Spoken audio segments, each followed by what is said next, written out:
Effortless. Make it easier to do what matters most, by Greg McKeown. He'd checked every box on the success checklist.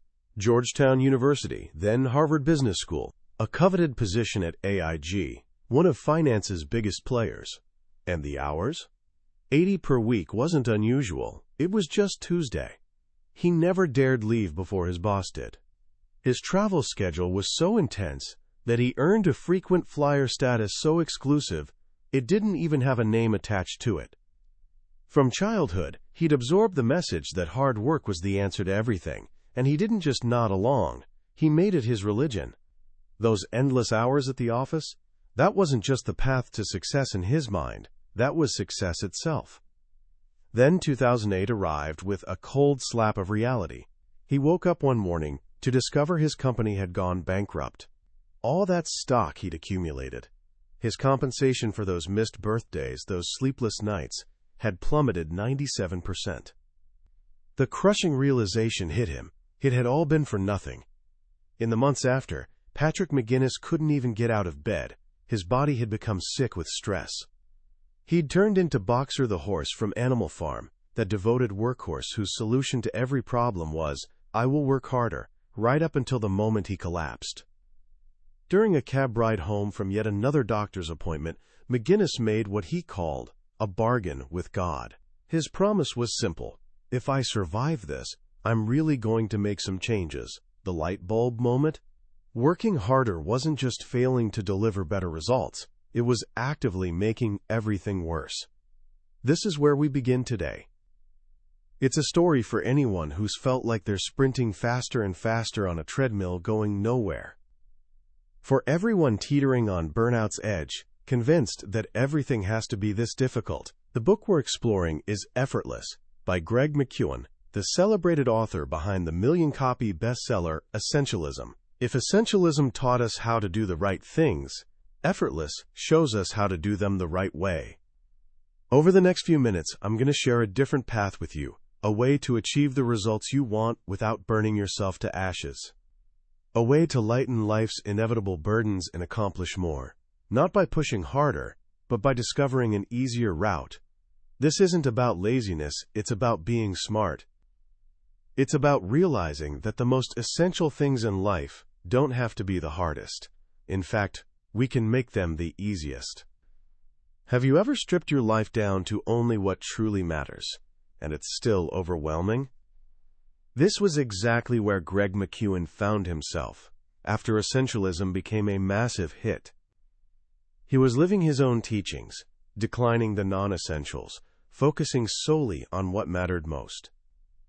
But his most important responsibilities, his big rocks, were still too massive and too numerous to fit in his life's jar. Family, work, health, all essential, yet trying to perfect them all was a highway to burnout. He was like a weightlifter hoisting with his back instead of his legs, a swimmer who'd never learned proper breathing technique. Right activities, wrong approach. The breaking point arrived one night when his son called, terrified. His daughter Eve was having a severe seizure. During the weeks that followed, hospital visits, endless worry, Greg hit complete burnout. And in that moment of collapse, a new understanding emerged. When you simply can't try any harder, it's time to find a different path. Not everything has to be torture. This is the heart of Effortless. It's an approach to living and working that challenges our most sacred belief that important things must demand tremendous, back-breaking effort. Our journey into this new mindset begins with achieving what McKeown calls the effortless state. Imagine your brain as a supercomputer. When it's running smoothly, it solves problems and absorbs information at incredible speed. But when it's clogged with junk files, old grudges, complaints, anger, fear, exhaustion, it slows to a crawl. Everything feels harder. The effortless state is about clearing that mental clutter so you can perform at your peak. The first step is a simple but powerful mental shift. Instead of staring at a difficult, essential task and sighing, "Why is this so hard?" we need to ask a different question. What if this could be easy? McKeown calls this practice inversion. We're so conditioned to believe the right way is the harder way. We celebrate hard-earned achievements and a hard day's work. We're suspicious of easy money. But this assumption is often what's holding us back. Consider Kim Jenkins, a university employee drowning in work. Her department's client base had doubled without any increase in team size or resources. Every project felt like climbing Everest. Then one day, a faculty member asked her team to record an entire semester of classes, a 4-month project. The old Kim would have jumped in, determined to add music, graphics, and professional polish. But the new Kim paused and asked, "What if this could be easy?" A quick conversation revealed the videos were just for one student with a sports commitment. He didn't need a Hollywood production. He just needed to keep up with class. The solution? Ask another student to record lectures on their smartphone. A project that would have consumed months of work was solved in 2 minutes. This reveals a hidden truth. Our brains naturally seek the path of least effort. We instinctively look for easier ways to do things. Instead of fighting that instinct, what if we harnessed it for the things that truly matter? Often, we're our own worst enemies. McKeown shares his most humiliating professional failure. He had a huge presentation for a potential client. The night before, he decided his already solid presentation wasn't good enough. He stayed up all night, scrapping and rebuilding it. The next day, exhausted and foggy, he bombed completely. The presentation was unfamiliar, his mind was cloudy, and he snatched defeat from the jaws of victory. The lesson? Trying too hard often makes it harder to get the results you want.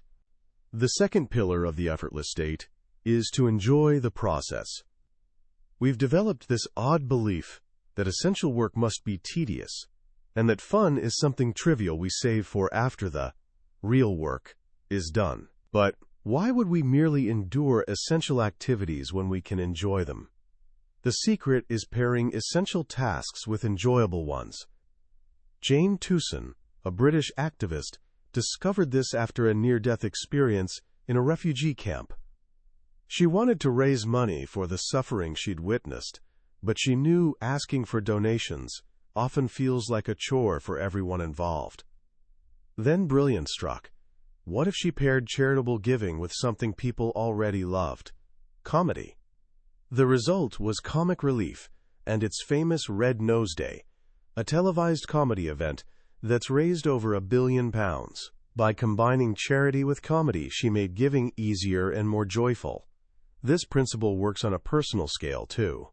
McKeown was dreading returning a backlog of voicemails, so he asked himself, how can I make this enjoyable? His solution, make the calls from his hot tub. The entire experience transformed.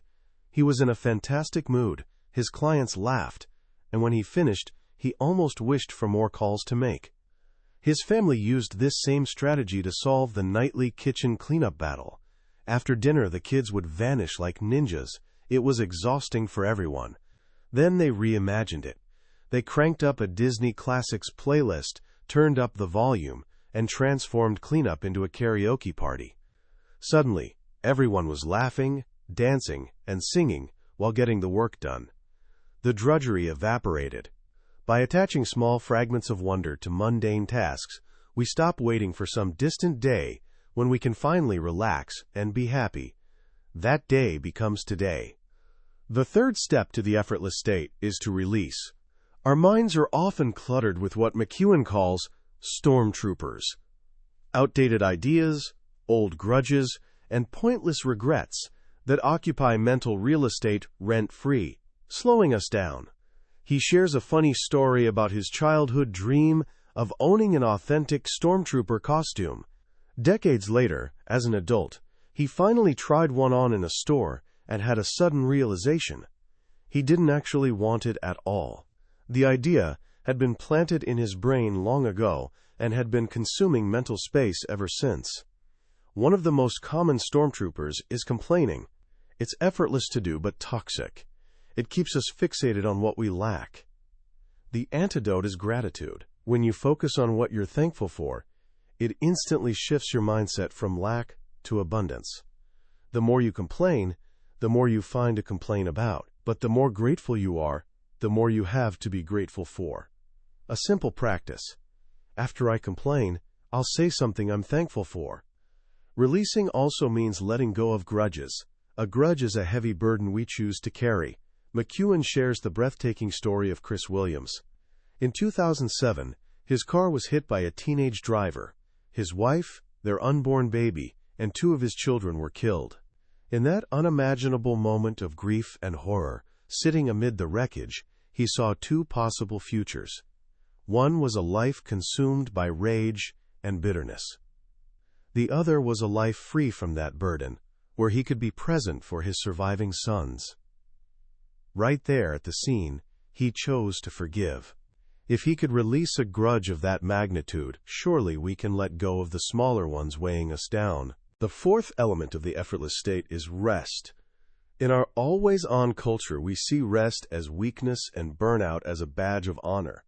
But this is a dangerous illusion. Joe Madden, the famous baseball manager, discovered that peak performance requires rest. During the grueling 162-game season, he instituted American Legion Week. Instead of cramming in hours of pre-game practice, he told his players to simply show up for the game, sleep in, take naps, arrive fresh. The result? Over 5 years, his team won 21 out of 24 games during that week. He understood that relaxing isn't a luxury, it's a responsibility. A simple rule to follow: don't do more today than you can completely recover from today. This means taking short breaks, getting enough sleep, and even embracing the power of naps. Sleep deprivation is insidious. We think we can catch up on weekends, but we're actually accumulating a sleep debt that impairs our cognitive abilities, even when we don't feel it. The final piece is to notice. This is the art of being truly present, like Sherlock Holmes telling Watson, "You see, but you do not observe." We're often physically with people, but mentally a million miles away. The distractions of modern life act like cataracts for the mind. They cloud our vision and prevent us from seeing what truly matters. Training our attention, like Steph Curry does with his complex neurological drills, allows us to process more information with less effort. It helps us see life's game more clearly. This is especially crucial in relationships. The Gottman Institute found that the most damaging thing in a relationship isn't arguing. It's what they call turning away, when one person makes a bid for connection and the other completely ignores it. It signals they don't truly see each other. Being fully present with someone is one of the greatest gifts we can offer. It makes them feel valued, understood, and important. Once we've cultivated this effortless state, we can move to effortless action. This is about simplifying the work process itself. It begins with defining what done looks like. Want to make a project impossible to complete? Just make the goal as vague as possible. McKeown tells the incredible story of the Vasa, a giant Swedish warship built in the 17th century. King Gustav II kept changing his mind about what he wanted. First, the ship should be 108 feet long, then 120, then 135. He kept demanding more cannons, more ornate sculptures. The project became a bloated, ever-changing mess. On its maiden voyage in 1628, this magnificent ship sailed less than a mile before a gust of wind caught its sails. It tilted, water rushed through the open gun ports, and it sank, taking 53 crew members with it. All because the king never clearly defined what done looked like. Before starting any project, take just 60 seconds to visualize completion. What does it look like? What does it feel like? Having a clear finish line helps you start and tells you when to stop, so you don't get trapped in the law of diminishing returns, tinkering endlessly long after the real work is finished. For daily work, a done-for-the-day list, a short list of what constitutes meaningful progress, can transform an unwinnable war against an infinite to-do list into a satisfying sense of completion. Next, we must learn to start with the first obvious action. We often get overwhelmed because we're thinking about step 5, step 10, and step 23. The secret is focusing only on the very first, ridiculously simple step. When Reed Hastings had the idea for Netflix, his ultimate vision was a massive streaming service. But he didn't start by writing a complex business plan. He started by mailing a single CD to himself. When it arrived the next day, unbroken, he knew the idea might work.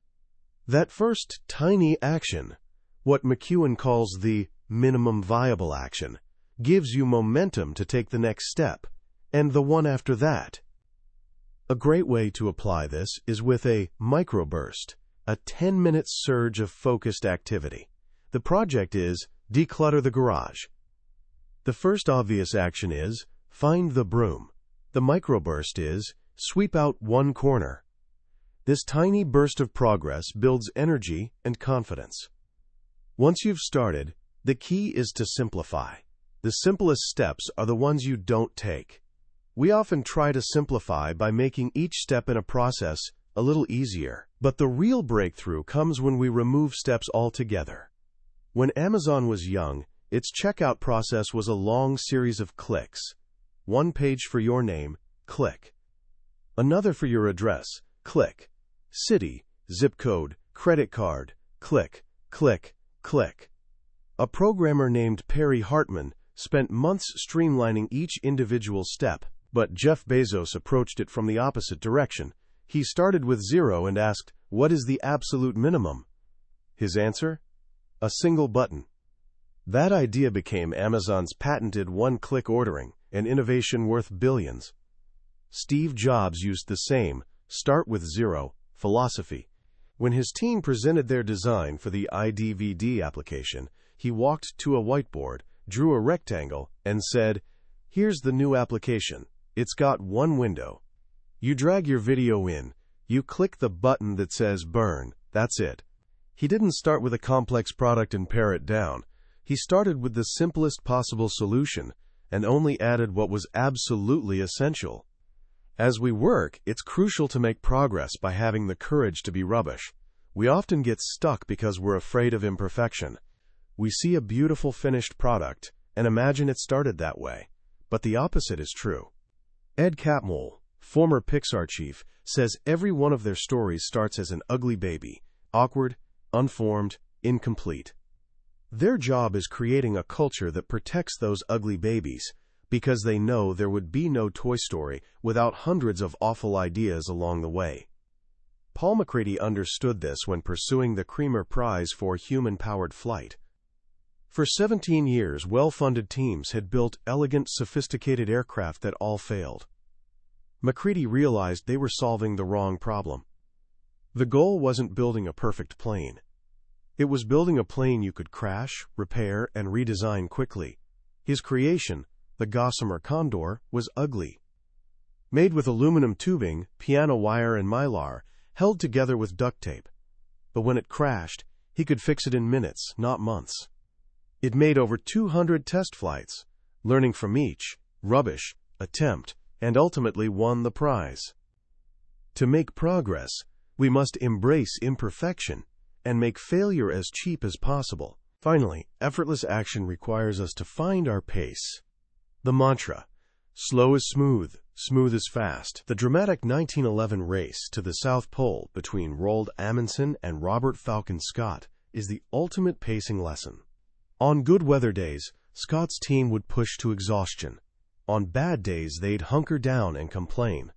Amundsen's team, by contrast, had one simple rule. They would travel exactly 15 miles every single day.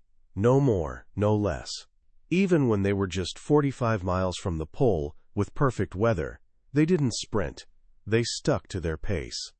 This steady, sustainable effort is why Amundsen's team reached the pole first and returned safely, while Scott's exhausted team arrived 34 days late and perished on the journey back. Sprinting out of the gate almost always slows you down in the long run. The key is setting upper and lower bounds for your efforts. A writer might commit to never less than 500 words a day, never more than 1,000.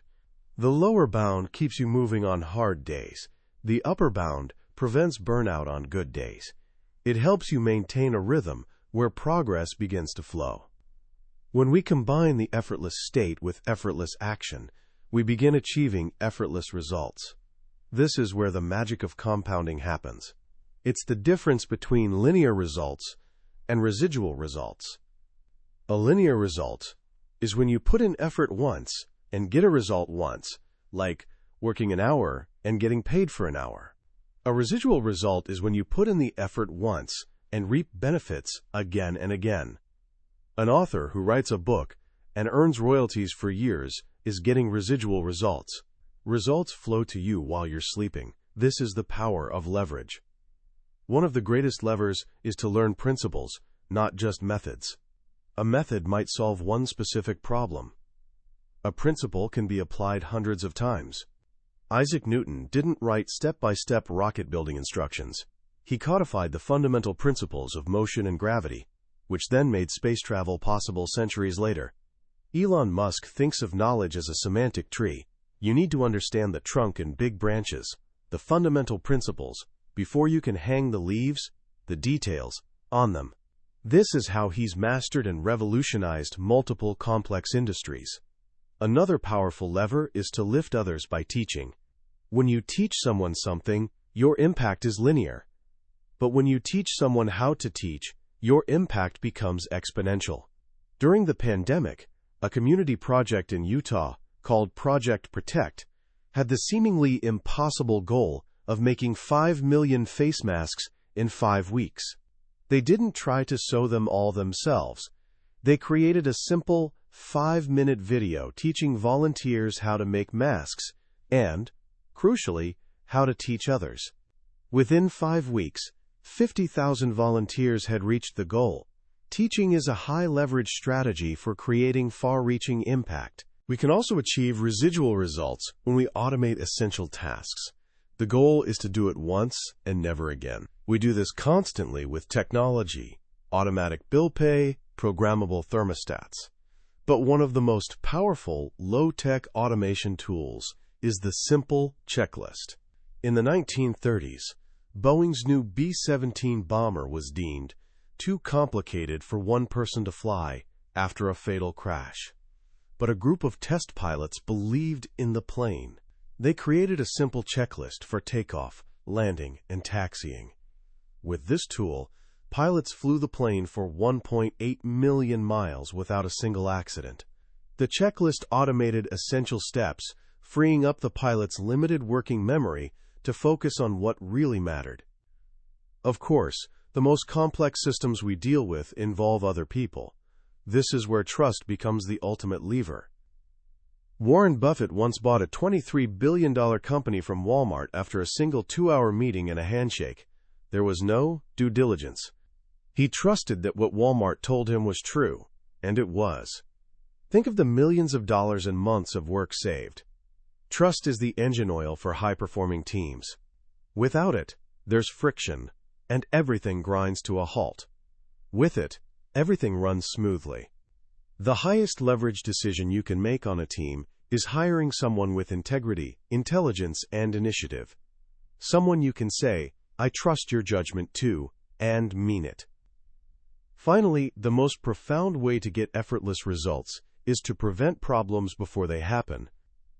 In the 1970s, the World Health Organization led a multi-year campaign to eradicate smallpox, a disease that killed 300 million people in the 20th century alone.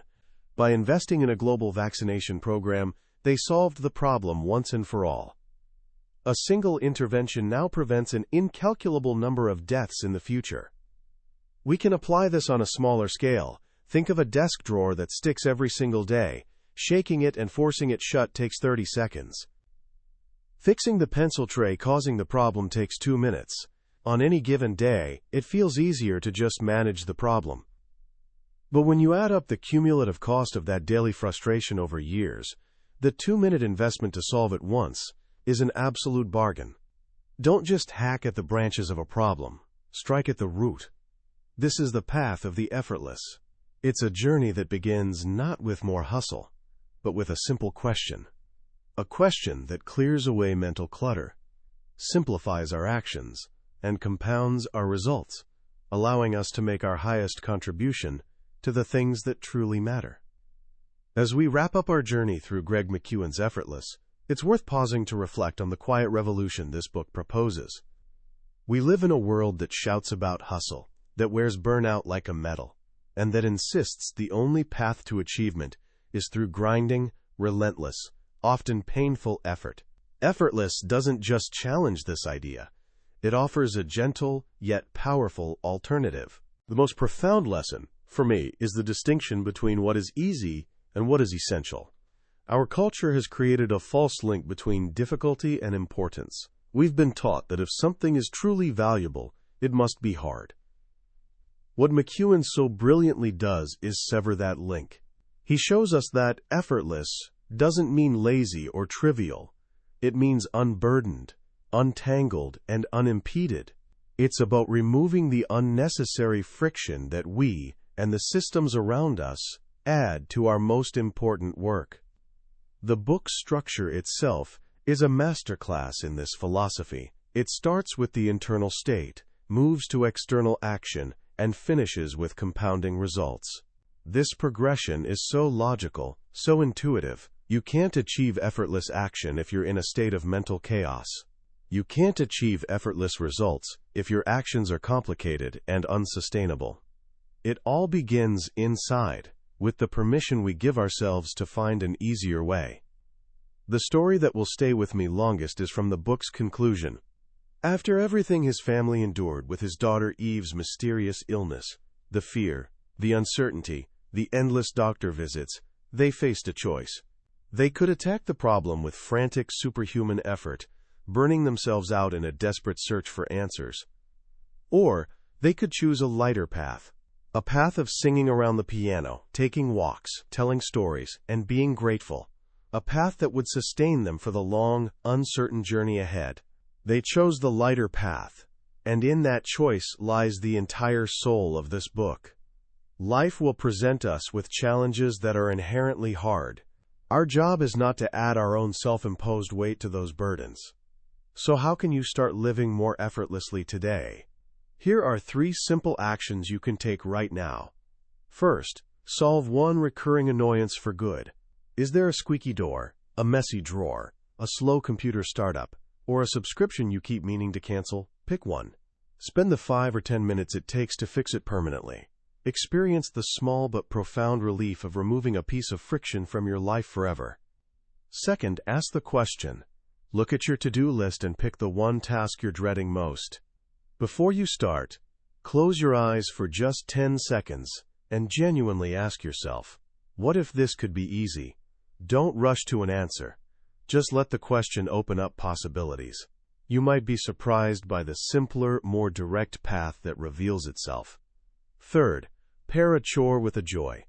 What's one essential thing you have to do today that you don't particularly enjoy? Cleaning, exercising, commuting, running errands. Pair it with something you genuinely love. Listen to your favorite album while doing dishes. Call a friend you miss while on the treadmill. Save the latest episode of a podcast you love only for your commute. Don't just reward yourself after the task, make the task itself rewarding. That was a summary of Effortless by Greg McKeown. We've covered the core ideas today, but a summary is like looking at a map of a beautiful country. It shows you the layout, but it can't replicate the experience of actually walking the trails, breathing the air, and meeting the people. The real wisdom in this book is found in the quiet moments of reading, when one of McKeown's stories connects with a struggle in your own life. This summary is your map, designed to help you decide if this journey is one you want to take. If anything we've talked about has sparked something in you, I encourage you to pick up a copy. Reading it isn't just about learning a new productivity trick. It's about giving yourself permission to live a lighter, more meaningful life. A link to the book is in the description below. Also, if you found this summary valuable, please take a moment to click that like button and subscribe to the channel. It helps us reach more curious minds like yours, and it ensures you won't miss our next deep dive into another life-changing book. Let's keep growing together.